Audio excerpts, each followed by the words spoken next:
विद्यार्थी मित्रांनो, शाळा असो की ट्युशन, त्यांच्या बॅचेसवर एक वेळ येते की त्यांना निरोप घ्यावा लागतो. आज आमच्या या बॅचवर असाच एक निरोपाचा प्रसंग आला आहे आणि आता माझ्यासोबत असलेले विद्यार्थी उद्यापासून आमच्यासोबत नसणार आहेत. खरं तर निरोप हा खूप भावनिक असतो. यांच्यासोबत तो जरा जास्तच आहे.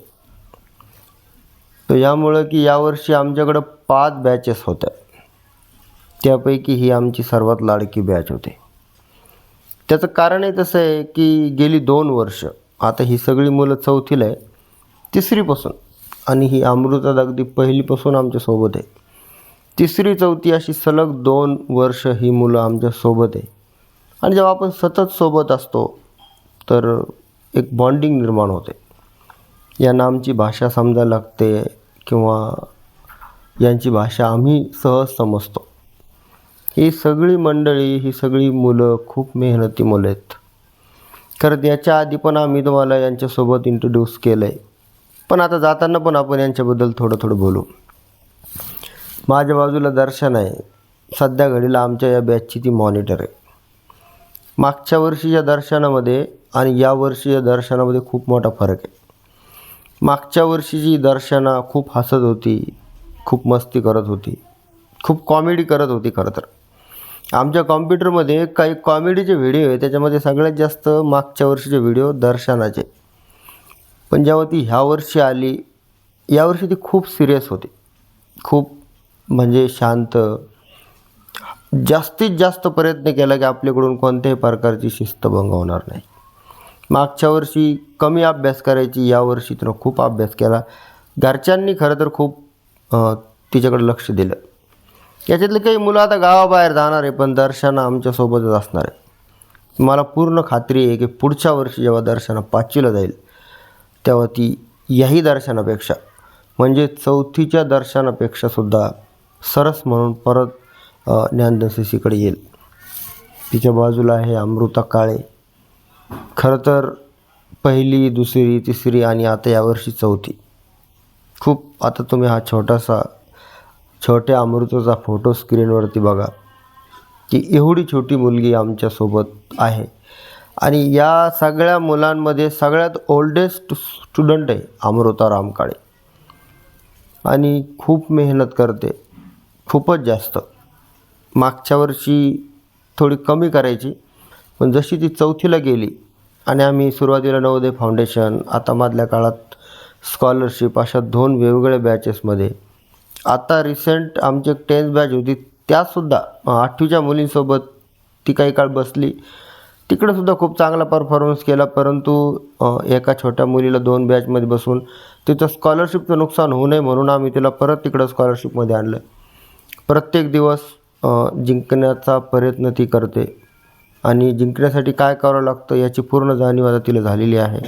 हा वैयक्तिक खूप आनंद आहे. पुढं खूप मेहनत ती करणार आहे आणि आमच्या गावचं नाव तिच्या हातून उज्ज्वल होईल याचा पूर्ण विश्वास पडतो. तिच्या बाजूला आहे प्रेक्षा जनार्दन वरकड. खरं तर प्रेक्षा या गावची पाहुणी आहे, म्हणजे ती आमची पाहुणी आहे. परंतु ज्ञानदान CCसोबत गेली 2 वर्ष खूप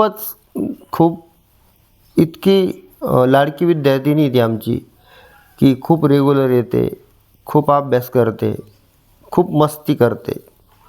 गेल्या 10-15 वर्षात म्हणजे ह्या रूममध्ये आल्यावर विद्यार्थी आम्हाला खूप घाबरतात, खूप कचरून असतात. 3 मुली अशा आहे की ज्या माझ्यावर खूप ओरडल्या, म्हणजे ज्यांनी माझ्यावर बोलताना आवाज कधीच कमी केला नाही. त्यातली एक मुलगी म्हणजे प्रेक्षा जनार्दन वरकड. परंतु मी तिला ओरडू यामुळं देत होतो की येणाऱ्या काळात खूप स्ट्रॉंग, खूप जिद्दी मुलींची गरज आहे. तिच्यामध्ये आत्मविश्वास निर्माण व्हावा. तिला याची जाणीव होऊ नये की आपण या गावची पाहुणी आहे म्हणून आपल्याला वेगळी वागणूक मिळते. ती ह्याच गावची मुलगी होती म्हणून आम्ही तिला ट्रीट केलं नेहमी, आणि तीसुद्धा अगदी तसंच केलं. अभ्यासात खूप हुशार आहे. आमच्यासाठी भावनिक म्हणजे आता तिच्यासाठी हा दुहेरी निरोप आहे. हे सगळे मुलं आज बॅचपुरती गेले तरी ती उद्या परत येण्याची शक्यता आहे. परंतु ही जी मुलगी आहे ती आता तिच्या गावी म्हणजे तिच्या मूळ गावी परत जाणार आहे, म्हणजे तिच्यासाठी आता दुहेरी हे आहे. त्यानंतर इकडे मुलांमध्ये आहे राजवीर ज्ञानेश्वर तावरे. खरं तर शिकवत असताना आपण सगळ्यांनाच न्याय देऊ शकतो असंही काही नसतं. काहींना आपण शिकवताना तर आपण सगळ्यांना समानच शिकवतो. जशी आई आपल्या सगळ्याच मुलांवरती समान प्रेम करते, तसंच शिकवणाऱ्यांचे असतं. शिकवणारे भेदभाव करत नसतात की बाबा ही चांगली, ही जवळची, ही लांबचं. तसं नाही. देताना आपण सगळ्यांना भरभरून देतो. प्रश्न असतो ते आपण घेतो किती. मागच्या वर्षी राजवीर आला तर त्याने अशीच अभ्यासाकडे टाळाटाळ केली. राजवीरच्या आईचं खूप लक्ष याच्या शिक्षणाकडे असतं, परंतु पण चौथीला आल्यावर तो थोडा कमी हे करू लागला.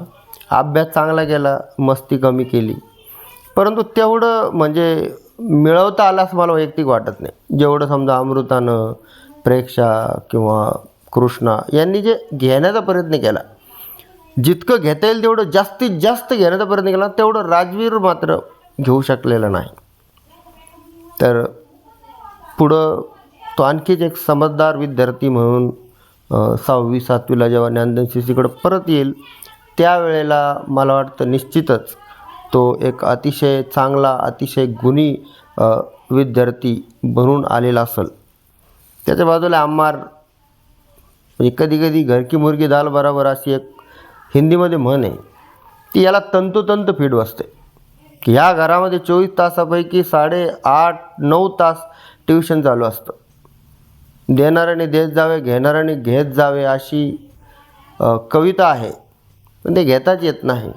आपली झोळी फाटकी असेल आणि देणाऱ्याने किती ते देण्याचा प्रयत्न केला तर ते त्या झोळीमध्ये मावत नाही, कारण ती झोळी फाटकी असते. तो जरी आमच्या घरातला असला तरी ह्या बॅचमधला सगळ्यात ढ विद्यार्थी येतो, सगळ्यात ढ. आता ढ मापनाची कसोटी काय तर परीक्षा, ज्या युनिट टेस्ट आपल्याकडे होतात, सगळ्यात शेवटची युनिट टेस्ट आमची झाली 26 गुणांची, आणि ते बसलेल्या मुलांपैकी सगळ्यात कमी गुण त्याला पडले. किती पडले? 8 पडलेत फक्त. म्हणजे तुमच्या गुण तालिकेवरून तुम्ही काय करता, आणि खूप कमी गुण पडले, अभ्यासाकडं दुर्लक्ष. हे सगळे मुलं, याच्यातले मुलं आता कोणी आंबडला जाणार आहे, कोणी जालन्याला जाणार आहे, ह्यो इकडंच राहणार आहे घरी, कारण की बाहेर तीव्र स्पर्धा आहे, बाहेर रेस आहे. जर तुम्ही कानडगावसारख्या ठिकाणी रेसिंगमध्ये धावू शकत नसाल तर बाहेर तुम्ही पळूसुद्धा शकणार नाही. धावायची तर खूप मोठी गोष्ट आहे. इथं तुम्हाला तीव्र प्रकारे धावता आलं तर तिकडं तुमचे चान्सेस आहे. तर असं आहे. आता आम्ही तर खूप प्रयत्न केले. आता तुम्ही विचार करू शकता की घरचाच म्हणल्यावर किती प्रयत्न केले असावेत, कारण की ही मुलं तरी 24 तासातून 1 तास आमच्याकडे असतात, फार फार तर 1.5 तास असतात, परंतु हा 24 तास या रूमचा भाग होता, या क्लासरूमचा भाग होता. परंतु एक लव्य आपल्यासमोर उदाहरण आहे की जर तुमच्यामध्ये शिकण्याची तीव्र इच्छा असेल तर तुम्ही साधारणतः द्रोणाचार्याची मूर्ती बनवूनसुद्धा धनुर्विद्या शिकू शकता. त्याने आपल्यासमोर सिद्ध केलेले. आणि जर तुम्हाला किती शिकवणारे असतील आणि तुमच्यामध्ये तळमळ नसेल, तुमच्यामध्ये जिद्द चिकाटी नसेल, तुमच्यामध्ये आळस असेल, तर तुम्हाला कोणीच काही करू शकत नाही, कोणीच नाही. त्याच्यासोबत बी असंच घडलं आहे. तर शेवटी यांच्यासोबत राहून त्याने भरपूर काही मिळवलं असतं किंवा मिळवता आलं असतं, परंतु आळस हा विद्यार्थ्यांचा सगळ्यात मोठा शत्रू आहे, हे काही चुकीचं नाही. त्याच्याकडे बघितलं तर हे 100% खरं आहे असं वाटतं. हा आहे आमचा स्वराज शरद तावरे.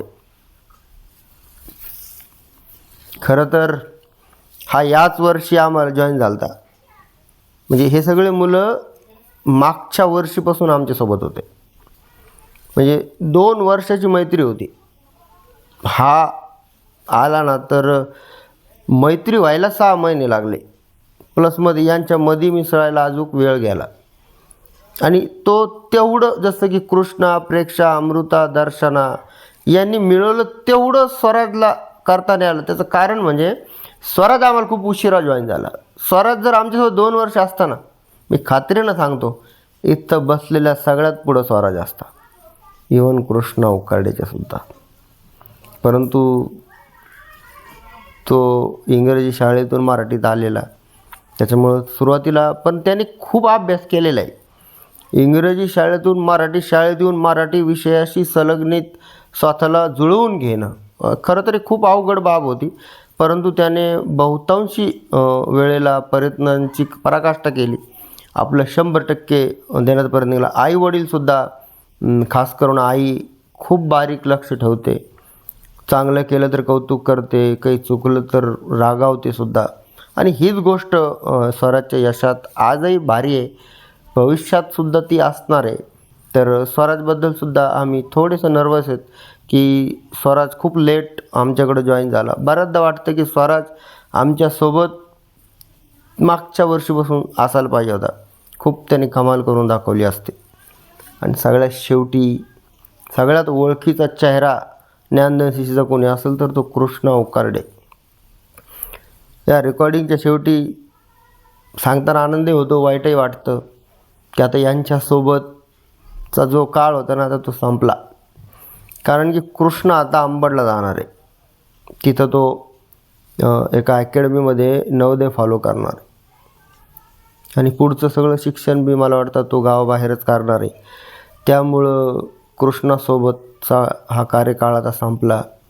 गेल्या 2 वर्षात सर्वात जास्त तळमळीनं जर कोणी अभ्यास केला असेल, तळमळीनं जर कोणी मेहनत केली असेल तर ती कृष्णाने केली. सर्वात जास्त बक्षिसं कोणी जिंकली असतील, सर्वात जास्त पेनं कोणी जिंकले असतील, सर्वात जास्त वेळेला पहिला नंबर कोणाचा आला असेल तर तो कृष्णाचा आलेला आहे. त्याच्या मागे सुद्धा त्याची आई आहे.